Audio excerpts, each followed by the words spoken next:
Праздничные мероприятия, посвященные 60-летнему юбилею железнодорожного вокзала, открыли студенты Сибайского многопрофильного колледжа, которые в преддверии Дня Победы по собственной инициативе организуют раздачу георгиевских лент. А потому, совместив приятное с полезным, они вручали черно-оранжевые ленточки абсолютно всем, кто по какой-либо причине оказался в помещении вокзала. И мы сегодня проводим акцию «Георгиевская ленточка» и поддерживаем всех людей нашей страны, кто участвует в этой акции, для того, чтобы всем напомнить, что память сильнее времени, что кто не знает прошлого, тот теряет будущее, что и дети должны чувствовать немножко себя патриотами, потому что это сейчас, наверное, самое важное в нашем воспитании.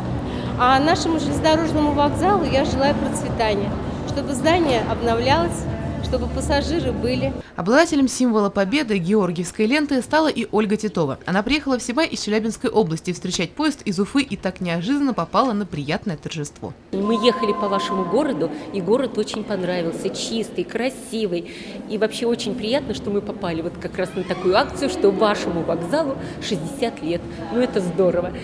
В общем, я желаю вашему городу процветания, чтобы жители были здесь счастливы, чтобы все было хорошо, процветание. На часах 12:30. Скоро должен прибыть поезд под номером 676 Уфа-Сибай. На перроне немноголюдно. Да и судя по небольшому составу, всего 3 вагона, пассажиров в этот день до станции Сибай 2. Но и их студенты встретили, как и полагается, с улыбками. Вот так, ровно как и 60 лет назад, этот поезд обновил историю ЖД вокзала.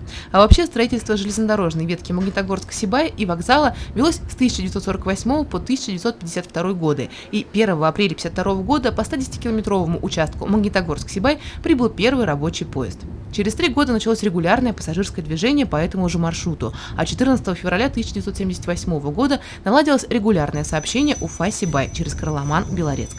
Сибайский вокзал уникален тем, что он единственный из всех вокзалов, входящих в структуру Южноуральской региональной дирекции, находится на тупиковой станции. Он единственный расположен на территории Республики Башкортостан. Площадь вокзала 840 квадратных метров. Средняя вместимость здания 150 человек. Реконструкция вокзала производилась в 1980 году. Первым начальником вокзала была Александра Ильинична Кузнецова, затем ее сменил Ильяс Байтимирович Валиуллин, третий по счету начальник вокзала почетный железнодорожник Николай Никифорович Каштанов. После коллективом руководил Владимир Николаевич Кулагин, потомственный железнодорожник. Сейчас он находится на заслуженном отдыхе.